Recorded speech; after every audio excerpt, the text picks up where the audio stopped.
오늘 말씀드릴 환자분의 경우는 흔히 말하는 소세지 눈 교정. 전 병원에서 상담할 때 눈을 크게 하고 싶다라고 말씀하셨다고 합니다. 그런데 수술 후 사진을 보면 눈이 큰 것보다 쌍꺼풀이 큰 것을 알 수가 있죠. 안녕하세요. TS 성형외과 대표원장 이상균입니다.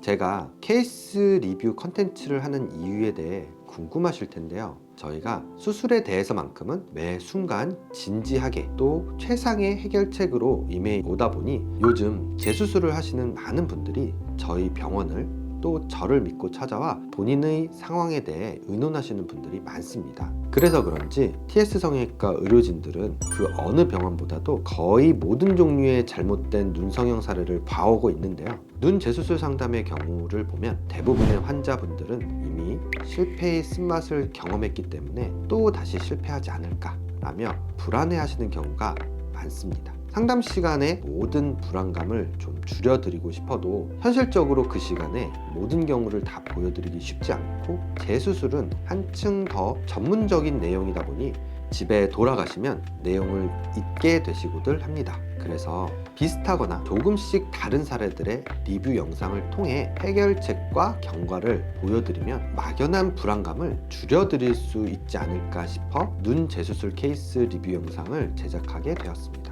시간이 조금 걸리더라도 많은 눈 재수술 케이스들을 준비해 볼 예정이니 구독 부탁드려요.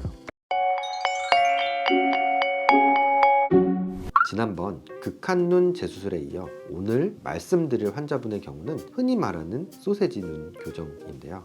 전 병원에서 상담할 때 눈을 크게 하고 싶다라고 말씀하셨다고 합니다. 그런데 수술 후 사진을 보면 눈이 큰 것보다 쌍꺼풀이 큰 것을 알 수가 있죠.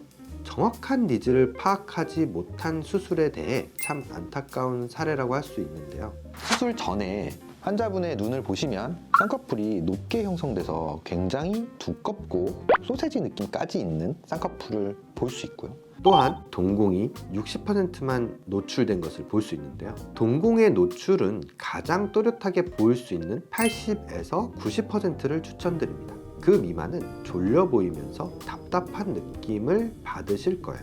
그리고 눈꼬리가 올라가면서 약간 답답해 보이는 꼬리의 모양새를 볼 수 있죠. 눈의 가로 길이가 짧아 보일 때 그런 답답함을 느끼게 합니다. 그래서 눈꼬리의 각도를 내려주고 옆으로도 길게 빼주는 듀얼팀이 답답한 눈꼬리를 해결하는 좋은 방법이 될 것입니다. 또 하나는 지방이 매우 적으면서 위로 딸려간 느낌의 모습을 볼 수 있는데 이 지방이 부족하면 겹주름이 수술 후에도 생길 수 있는 리스크가 있다. 그래서 이런 경우에는 지방 재배치를 통해서 겹주름을 막아주는 수술을 반드시 같이 가져가야 돼요. 그래서 저는 두 줄 따기를 할 때는 눈 위에 지방 재배치를 루틴으로 같이 하고 있어요. 지방 재배치가 눈 위를 불룩하게 만들지 않느냐라는 질문을 하시는 분들이 간혹 계신데 지방을 깔아줄 때 매우 얇게 쫙 깔아주기 때문에 눈 위에 지방 재배치를 두려워하실 필요가 전혀 없다. 오케이? 그리고 수술 당일날 직후 사진을 보시면 양쪽에 붓기가 있고 멍이 들어있지만 라인도 잘 내려왔고 지방재 배치도 잘 됐고 눈도 또렷해진 모습을 볼 수 있어요. 하지만 붓기 때문에 듀얼팀이 비대칭으로 보이고 있습니다. 수술은 잘 됐지만 아무래도 재수술이기 때문에 불안함을 느끼실 거라고 생각합니다. 11차 사진을 보게 되면 붓기가 많이 빠지고 트임도 대칭이 잘 맞게 된 것을 볼 수 있어요. 그러면 다음 사진 보실게요. 화장을 하시긴 했지만 한 달째임에도 불구하고 자연스러운 모습을 볼 수 있어요. 3달이 지난 사진을 보면 붓기 관리도 잘 해주고 에프테틱도 받다 보니 잔붓기가 많이 빠져서 눈이 더 예쁘고 자연스러워진 것을 볼 수 있습니다. 마지막 사진을 보면 쌍꺼풀 모양이 자연스러워진 것을 알 수 있고 듀얼팀도 자리를 잘 잡아서 찝힌 느낌 없이 아주 깔끔하게 커진 것을 알 수 있습니다. 그리고 재수술을 하게 되면 기존 흉터가 커지는 게 아닐까라고 걱정하시는 분들이 많은데요. 수술 전의 흉터와 수술 후 흉터 사진이에요. 두 줄 따기를 했기 때문에 흉터가 희미해진 것을 볼 수 있죠. 또한 많은 분들이 걱정하셨던 지방 재배치 때문에 눈 위가 불룩해지지 않을까라는 걱정도 사라지게 만드는 사진입니다. 마지막으로 겹주름을 확인해 보면 10개월이 지난 사진에서도 겹주름이 생기지 않고 예쁘게 유지된 것을 볼 수 있습니다.